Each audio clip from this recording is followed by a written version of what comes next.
भारत के एक छोटे से गांव में एक प्राचीन आम का पेड़ था जो गांव के चौराहे पर शान से खड़ा था। यह कोई साधारण पेड़ नहीं था। इस पर सबसे रसीले और मीठे आम लगते थे जो किसी ने भी कभी चखे हों।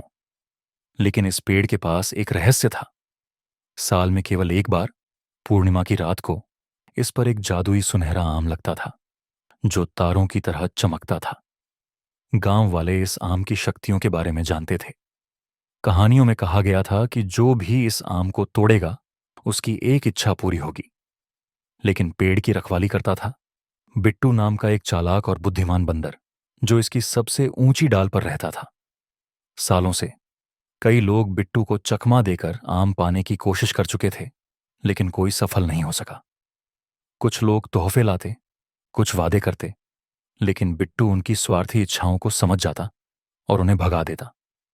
उसी गांव में मीरा नाम की एक दयालु लड़की रहती थी।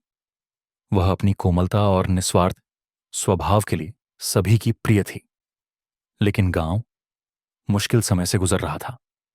जो नदी कभी खेतों से होकर बहती थी वह सूख चुकी थी और फसलें बर्बाद हो रही थीं।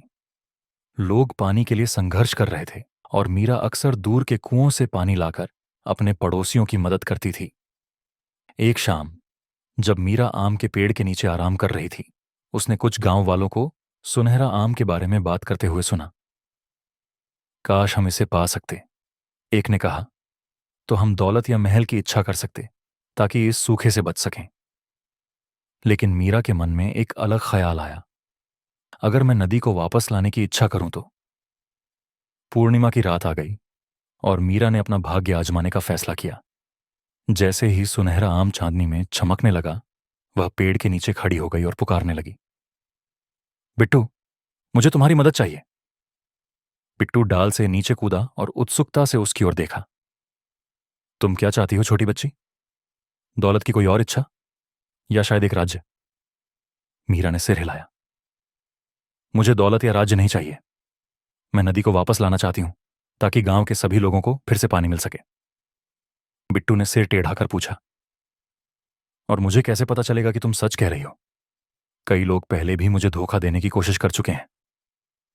मीरा ने हाथ जोड़कर कहा, अगर मैं झूठ बोल रही हूं तो ये आम मेरे हाथ से गायब हो जाए।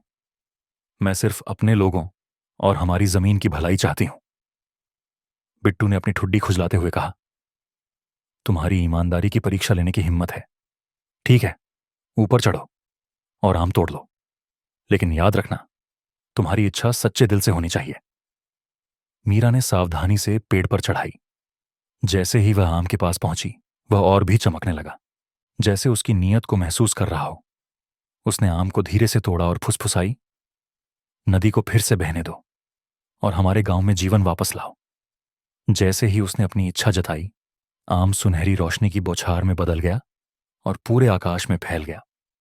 उस रात बारिश हुई और सूखी नदी का तल पानी से भर गया। अगली सुबह सूखी हुई फसलें हरी भरी हो गईं और गांव में बहती हुई नदी की आवाज गूंजने लगी। गांव वाले बहुत खुश थे और मीरा की निस्वार्थता की सराहना करने लगे। लेकिन मीरा जानती थी कि यह सब बिट्टू के बिना संभव नहीं था। वह पेड़ के पास गई और पुकारने लगी, धन्यवाद बिट्टू, तुम्हारे विश्वास के बिना यह सब संभव नहीं होता। बिट्टू मुस्कुराते हुए डाल से नीचे उतरा। दयालुता और ईमानदारी दुर्लभ खजाने हैं छोटी बच्ची, तुम्हारे पास दोनों हैं। याद रखना, ये पेड़ हमेशा उन लोगों के लिए खड़ा रहेगा जो सच्चे दिल से यहां आएंगे। उस दिन से आम का पेड़ आशा और उदारता का प्रतीक बन गया। मीरा और बिट्टू करीबी दोस्त बन गए और हर साल पूर्णिमा की रात को वे साथ में पेड़ के नीचे बैठकर कहानियां सुनाते और जादुई सुनहरे आम को चांदनी में चमकते देखते।